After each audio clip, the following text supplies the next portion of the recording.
الحمد للہ رب العالمین والصلاة والسلام علی سید الانبیاء والمرسلین نبینا محمد وعلی آلہ وصحبہ اجمعین اما بعد۔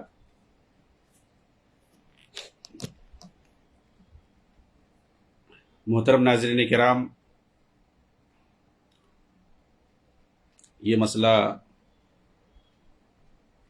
اخوانی و تحریکیوں کی طرف سے اٹھایا جاتا ہے کہ حماس کی مدد کرنا عربوں نے جب چھوڑ دیا، اسی لیے حماس ایران کے پاس چلا گیا۔ یعنی ایسا لگتا ہے کہ یہ لوگ مجبوری کے طور پر ایران کے پاس گئے ہیں، جب یہ در در ٹھوکر کھا رہے تھے، کوئی مدد نہیں کر رہا تھا، اس لیے یہ مجبوری کے طور پر ان کے پاس گئے اور انہوں نے ان کی مدد کر دی۔ کیسی مدد؟ فلسطینیوں کی کیسی مدد وہ کرتا ہے؟ سب سے پہلے تو یہ واضح ہونا چاہیے، باقی اس سوال کا جواب میں دیتا ہوں۔ اور ان کا جو پروپیگنڈا ہے، پبلک کو بیوقوف بناتے ہیں، کچھ بھی میڈیا میں کر دو، کون تحقیق کرتا ہے؟ کہ ان کے پاس جانا، جب لوگوں کے سامنے کھل کے بات آ گئی کہ یہ تو جو ہے سیوں کی تعریف کرتے ہیں، خمینی کے جو ہے قبر پہ جاتے ہیں، اور جو ہے جو رافضی جو سنیوں کا قاتل ہے سلیمان، کیا نام ہے اس کا، قاسم سلیمانی، اس کو یہ لوگ شہید کہتے ہیں، اس کو کہتے ہیں قدس کے لیے، بیت المقدس کی حفاظت کے لیے لڑتے ہوئے مارا گیا، نعوذ باللہ، لاکھوں سنیوں کو قتل کیا جس نے۔ تو یہ سارے جب مسائل آئے، جب بالکل ایکسپوز ہو گئے یہ لوگ، تو کہتے ہیں مجبوری تھی ایران کے پاس جانا، ایسا اور ویسا۔ یہ سراج الحق لالہ نے جو باتیں کہی ہیں خمینی کے تعلق سے، اور اس کے جو گہرے تعلقات ہیں جماعت اسلامی کے، مودودی جماعت کے، جو خمینی سے، شیعوں سے، آپ جو ابھی جو سابق کے جو امیر ہے سراج الحق، اس نے جو بات کہی ہے، جو لکھی ہے باقاعدہ، اسے آپ اندازہ کر سکتے ہیں۔ اس سے پہلے لیاقت بلوچ نے جو بات کھل کر کے کہی ہے، اس کے جو گہرے تعلقات ہیں، یہ سب واضح ہے پوری دنیا میں۔ تو وہ شیعہ، وہ روافظ، آخر ان کا فلسطین سے کیا تعلق ہے؟ ابھی جو ہے ایک ویڈیو ابھی وائرل ہوئی ہے، ورنہ ان کی یہاں تو مسلم ہے، خود ان کا جو ہے عالم صاف صاف کہتا ہے ٹی وی پہ کہ وہاں ہمارا فلسطین میں کچھ نہیں ہے، یہ صرف سیاسی مسئلہ ہے بس۔ بیت المقدس کے اندر، فلسطین کے اندر جس چیز کی وجہ سے اہمیت ہے مسلمانوں کے یہاں، وہ مسجد اقصیٰ کو لے کر کے ہے، اور مسجد اقصیٰ ہمارے یہاں وہاں پر ہے ہی نہیں، وہ تو چوتھے آسمان پر ہے، یہ ہمارا عقیدہ ہے۔ بھئی مسجد اقصیٰ جن کے یہاں چوتھے آسمان پر ہے، فلسطین پہ ہے ہی نہیں، ان کا کیا لینا دینا وہاں سے؟ یہ ان کا عقیدہ ہے۔ جی ہاں، اس کا مطلب کیا ہے؟ سیاسی مقصد ہے۔ جیسے وہ انوالو ہوئے عراق کے اندر، عراق کو تباہ کیا، انہوں نے اپنا سیاسی فائدہ اٹھایا۔ سیریا کے اندر وہ انوالو ہوئے، اپنے جو ہے کارندوں کو بھیجا، وہاں جو ہے انہوں نے سنیوں کو مارا، ان کا اپنا مقصد پورا ہوا، عراق میں جیسے مارا۔ لبنان کے اندر انہوں نے اپنے کارندوں کو بھیج کر کے اس ملک کو تباہ اور برباد کر دیا اور تباہی کے دہانے پہ چھوڑ دیا۔ ایسے ہی انہوں نے غزہ کے اندر حماسیوں کو جو ہے چھوڑ کر کے، ان سے تعلقات چونکہ بہت پرانے ہیں ان کے، اپنا یہ فائدہ اٹھا رہے ہیں، سیاسی مقصد ہے ان کا، وہاں پر ان کے ذریعے سے اپنی فکر ترویج کر رہے ہیں، اپنا عقیدہ جو ہے مسلمانوں کے درمیان، سنی مسلم جو کہ 100% وہاں پہ پورے شہر میں سنی مسلمان تھے، ان حماسیوں نے وہاں پر ان کا عقیدہ جو ہے پھیلایا، وہاں پہ ان کی تنظیمیں، خمینی کے نام پہ تنظیمیں قائم کر کے مسلمانوں کو شیعہ بنا رہے ہیں۔ جی ہاں، یہ ساری چیزیں وہاں پہ یہ رافضیوں کے بڑے بڑے جو جرنیل ہیں جنہوں نے سنیوں کا قتل کیا ہے، ان کے بڑے بڑے بینر لگا کر کے جگہ جگہ ان کی جو ہے تعزیت کرتے ہیں، ان کی جو ہے برسی مناتے ہیں، اور ان کو جو ہے شہید کہتے ہیں، اور جب اگر کوئی پھاڑ دیتا ہے کوئی بینر وغیرہ تو اس کے گھر کو یہ لوگ توڑ دیتے ہیں۔ جی ہاں، اس کے گھر کو بلڈوز کر دیتے ہیں، توڑ دیتے ہیں، اور لوگوں کو پکڑ کے جیل میں ٹھونس دیتے ہیں، مارتے ہیں اگر کوئی جو ہے ان کی مخالفت کرتا ہے۔ یہ ساری چیزیں پائی گئی ان کے یہاں۔ تو مطلب یہ کون سا سیاسی تعلق ہے؟ سیاسی تعلق نہیں ہے، یہ سب عقیدے کا تعلق ہے ان کا، سمجھ رہے؟ تو کہنے کا مطلب یہ ہے کہ ان کا یہ پروپیگنڈا ہے کہ جب لوگوں کے سامنے واضح ہو گیا، بھئی جب ہے حقیقت ہے تو اس کو چھپا کیوں رہے ہو؟ اس کو سیاسی کیوں بتا رہے ہو؟ صرف سیاسی تعلق نہیں ہے، اور یہ صرف جھوٹ ہے کہ فلاں نے مدد کرنا چھوڑ دیا، یہ مدد کرنا. بھائی تم ہو کون؟ تم کو تو برپا کیا گیا ہے فلسطین کو توڑنے کے لیے. اس سے پہلے جو میں نے پیش کیا تھا پہلی قسط میں جا کر کے آپ سمجھ سکتے ہیں اس کو کہ کیسے جو ان کو برپا کیا گیا فلسطین کو توڑنے کے لیے، فتنہ اور فساد کو پھیلانے کے لیے. اور جب عربوں نے باقاعدہ کوشش کی کہ یہ سب جو ہے آپس میں ٹکڑے ٹکڑے مت ہو، ویسے جو ہے کمزور ہو، اور آپس میں جب ٹکڑے ٹکڑے رہو گے، دو حصہ ایک حصہ تم حکومت کرو گے، تو اس سے کیا ہوگا؟ فساد ہوگا. ان لوگوں کو مکہ میں بلا کر کے باقاعدہ آپس میں معاہدہ کرایا گیا. فتح کے لیڈران کو اور حماسی لیڈران کو بلا کر کے مکہ میں دونوں کے درمیان صلح، کم سے کم جو بھی عقیدہ ہے تم لوگوں کا جیسے بھی ہے، چاہے محمود عباس ہو چاہے حماسی ہو، ہر کوئی ویسے ہی ہے. بلکہ تو محمود عباس کے بارے میں کہتا ہے کہ وہ تو بہائی فکر کا ہے. تو ان لوگوں کا کیا ہے بھائی؟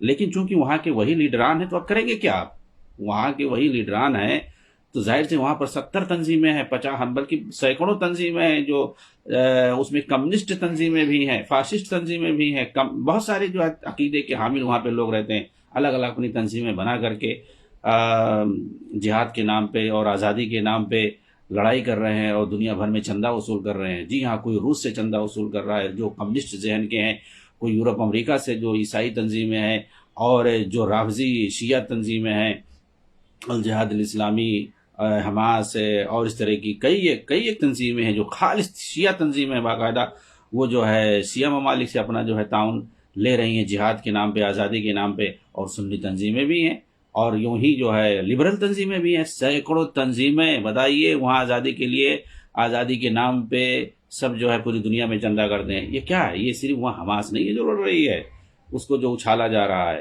وہاں پر اس کے علاوہ بھی بہت ساری تنظیمیں ہیں جو اپنا کام کر رہے ہیں. بہرحال یہ ایک الگ موضوع ہے، ایک پورا تفصیل موضوع ہے. ویسے نہیں وہاں کا معاملہ خراب ہوا ہے. ان لوگوں چونکہ وہاں پہ جو بڑی تنظیمیں ہیں الفتح کے بعد یہ نمایاں ہو کر کے سامنے آئے حماس والے، تو ان لوگوں کو بلا کر کے باقاعدہ مکہ میں عمرہ یہ لوگ کیے. اس کے بعد مکہ کے اندر خانہ کعبہ کے پاس باقاعدہ انہوں نے ہاتھ پہ ہاتھ رکھ کر کے معاہدہ کیا. دونوں، یہ ملک عبداللہ کے زمانے میں دونوں نے دونوں نے آپس میں ایک دوسرے کا ہاتھ پکڑا، اور وہاں پر خانہ کعبہ کے پاس ان لوگوں نے معاہدہ کیا کہ ہم لوگ جا رہے ہیں اور ایک ہو کر کے رہیں گے، اختلاف نہیں کریں گے. لیکن یہاں مکہ سے جانے کے بعد بتائیے اس طرح سے کون ہمدردی رکھے گا مکہ؟ تاکہ آپس میں جو ہے کم سے کم جو بھی ہو سیاسی طور پر کم سے کم مل کر کے رہو نا، تاکہ مدد کی جائے تمہاری سیاسی سفارتی اعتبار سے یا کسی بھی اعتبار سے، تو کم سے کم جو ہے کچھ فائدہ ہو. یہ نہیں کہ تم الگ بٹ کے رہو، تمہارے ساتھ کچھ اور لوگ رہے، کچھ ادھر رہے، تو اس سے کیا اختلاف ہوگا. یہاں سے مکہ سے جانے کے بعد ان لوگوں کو کیا ہوا؟ ایرانیوں نے اور ان کے جو اصل جو ان کے آقا ہیں ان لوگوں نے بھڑکا دیا، اور ان لوگوں نے سارا معاہدہ توڑ دیا، اور پھر اپنا جو ہے فساد مچانا پھر شروع کر دیا. تو یہ ان لوگوں کی حالت ہے بھائی. اور اس سے پہلے جو ہے جو وہاں کے امریکہ کے جو سفیر رہ چکے تھے سعودی کے، انہوں نے باقاعدہ بندر بن سلطان یا کیا نام ہے ان کا، انہوں نے ایکسپوز کیا کہ ہم لوگوں نے کوشش کیا کہ اتنے دن سے ہم لوگ لڑائی کر رہے ہیں کہ یہ کوئی مسئلہ لڑائی سے ہوا نہیں حاصل. 48 سے لے کر کے 73 تک، بلکہ 82 میں کبھی جو ہے مصر کو لے کر کے، کبھی لبنان کو لے کر کے، اور کبھی فلسطین کو لے کر کے کئی لڑائیاں جو ہے لڑ چکے ہیں. 3 لڑائیاں تو صرف فلسطین کو لے کر کے، اور اسی مسئلے کو مصر سے کبھی ہوتا تھا، کبھی لبنان سے ہوتا تھا. 5-6 لڑائیاں جو ہم لوگ ان سے لڑ چکے ہیں، تو کوئی مقصد حاصل ہو نہیں رہا ہے. اب جو ہے سیاسی طور پر اور سفارتی طور پر یہ مسئلہ کو حل کرنا چاہتے ہیں. اس کے لیے عربوں نے باقاعدہ کوشش کی، خاص طور سے سعودی رہنماؤں نے، اور امریکہ میں جا کر کے، کیونکہ جو اسرائیل جو ہے، اسرائیل کا مسئلہ امریکہ ہی سے حل ہو سکتا ہے، کیونکہ اسی کا اہل پالک بچہ ہے، اور انہی لوگوں نے جو ہے اس کو پال رکھا ہے. اسرائیل کا مطلب یہ نہیں ہے کہ وہ اپنا تنہا ملک ہے. اسرائیل کا مطلب اس کے پیچھے جو ہے فرانس ہے، اس کے پیچھے برطانیہ، اور سب سے بڑا شیطان اس کے پیچھے جو ہے امریکہ ہے. ان لوگوں کے بغیر یہ حل نہیں ہو سکتا ہے. تو اگر کسی کے پاس تھا، اسی وقت اس کو جو ہے لڑائی کر کے حل کر سکتے ہیں، جب یہ کم سے کم یہ جو 3 ممالک ہیں جو پرو اسرائیل ہیں، جو اسرائیل کے سخت ترین جو ہے دوست ہیں اور اس کا ساتھ دینے والے ہیں، برطانیہ، فرانس اور امریکہ. یہ جو ہے کٹر جو ہے یہودیوں کا ساتھ دینے والے ممالک ہیں، اور آپ سمجھ سکتے ہیں کہ جو ہے جب یہ تینوں ممالک ان کے ساتھ ہیں تو ان کو پہلے تم کو ہرانا پڑے گا، تب اس کے بعد اسرائیل کو جو ہے ختم کر سکتے ہو، مٹا سکتے ہو۔ اور جتنے لوگ نعرہ لگاتے ہیں یہ صرف جو ہے احمق قسم کے لوگ ہیں یا بیوقوف بناتے ہیں، ان کو اندازہ ہے لیکن صرف بیوقوف بناتے ہیں، کیونکہ ان کی جو ہے دکان ہی لڑائیوں پر قائم ہے، قتل و خونریزی پر قائم ہے، فساد پر قائم ہے۔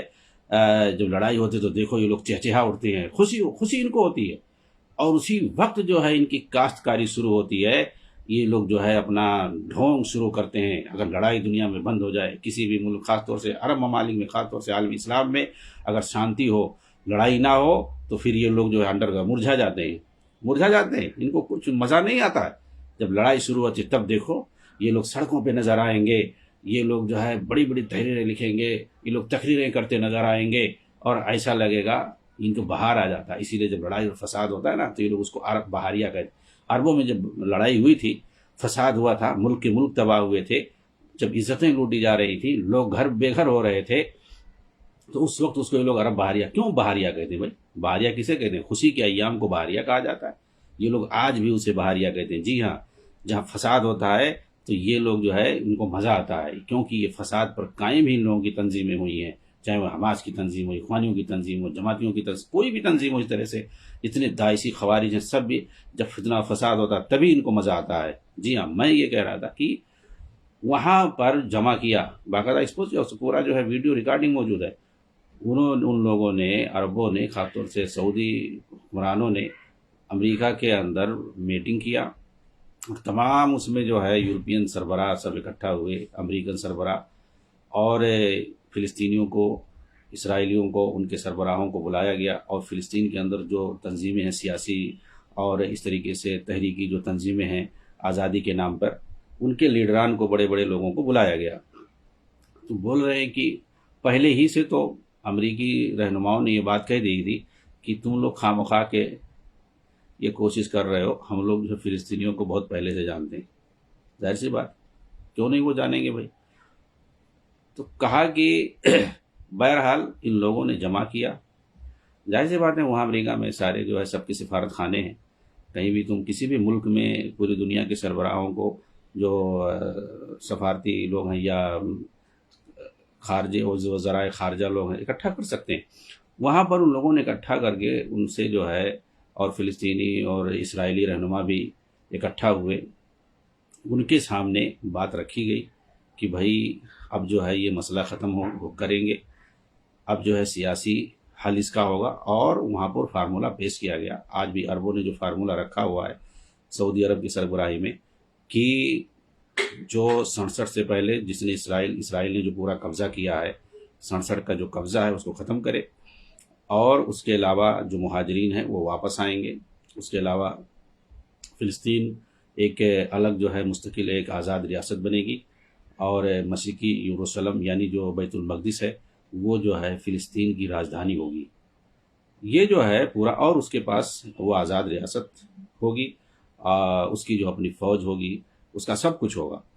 یہ ان لوگوں نے باقاعدہ رکھا ہوا ہے، اور اسی پر وہ لوگ جمے ہوئے ہیں۔ جی ہاں، یہ معاہدہ، یہ بات جو ہے 82 کے اندر رکھی گئی تھی، بیروت کیا نام ہے، ایک کانفرنس کے اندر ملک فہد کے ذریعے سے، یہ ملک فہد کا پیش کیا گیا فارمولہ ہے، اور اس کے بعد جو ہے آج تک وہ اسی پر قائم ہے کہ لڑائی بھڑائی سے معاملہ اب نہیں حل ہوگا، اب جو ہے یہ سیاسی حل ہوگا، وہاں جو ہے دونوں اسٹیٹ رہیں گے، اور یہ الگ رہیں، اس میں جو ہے فساد کرنے سے، لڑائی کرنے سے، ایک دوسرے کو مارنے سے، ظاہر سی بات ہے اسرائیل تو چاہتا ہی ہے یہ معاملہ جو ہے رکے نا۔ فسادی جو لوگ ہوتے ہیں وہ لوگ کب چاہیں گے، اور ان کی ذہنیت کے جو اور لوگ مل جائیں گے تو مزید جو ہے فساد ہوگا، اس میں مارا کون جائے گا؟ نیت معصوم مسلمان مارے جائیں۔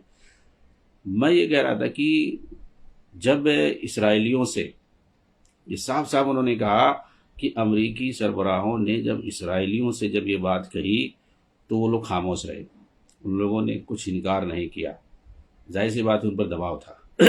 یورپین جو سربراہ تھے ان کا بھی، امریکیوں کا بھی، وہ لوگ خاموش رہے، انہوں نے کوئی جواب نہیں دیا، اور یہ کہ مطلب انکار بھی نہیں کیا۔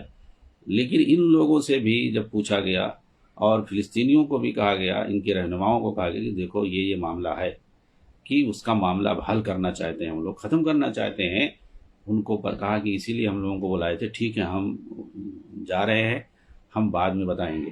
یعنی اسرائیلی تو وہاں پر خاموش رہے، گویا انہوں نے اپنی رضامندی کا اظہار کر دیا کہ ٹھیک ہے بھائی، تم ہی لوگوں کے سہارے ہم جی رہے ہیں، یورپ اور امریکہ کے سہارے جی رہے ہیں، تم لوگ ہاتھ کھینچ لو گے تو ہمارا کچھ ہم کچھ نہیں کر سکتے۔ تو ظاہر سی بات ہے ان لوگوں نے کچھ انکار نہیں کیا، نہ انہوں نے کوئی جو ہے کسی طرح کی مزاحمت کی۔ اس فلسطینی رہنماؤں نے کہا کہ یہ ہم جو ہے بتائیں گے، ابھی ہم کچھ جواب نہیں دیں گے۔ یہ لوگ چلے گئے۔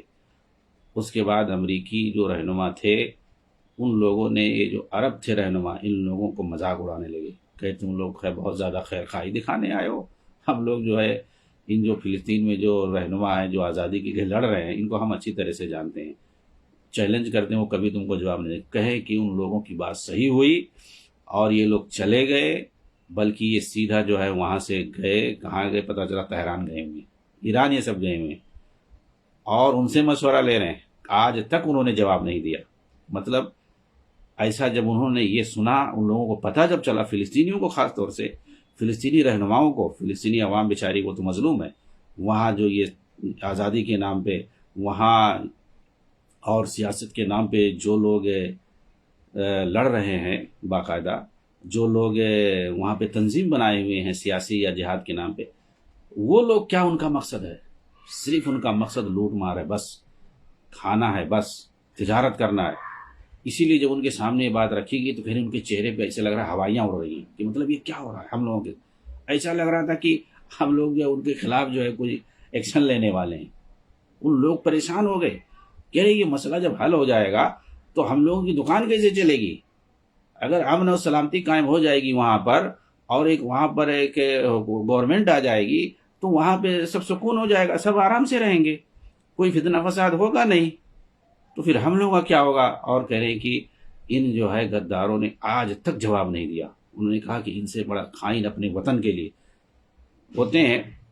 کہا کہ ہر ملک میں غدار ہوتے ہیں، ہر ملک میں خیانت کرنے والے ہوتے ہیں، اپنے ملک کے ساتھ خیانت کرتے ہیں، اپنے ملک کے ساتھ غداری کرتے ہیں، لیکن وہاں کے جو لیڈران ہیں اپنی عوام کے ساتھ جو جتنی زیادہ خیانت اور غداری کر رہے ہیں، اتنی زیادہ خیانت اور غداری کرنے والا اپنی قوم اور ملت کے ساتھ میں نے کہیں دنیا میں نہیں دیکھا۔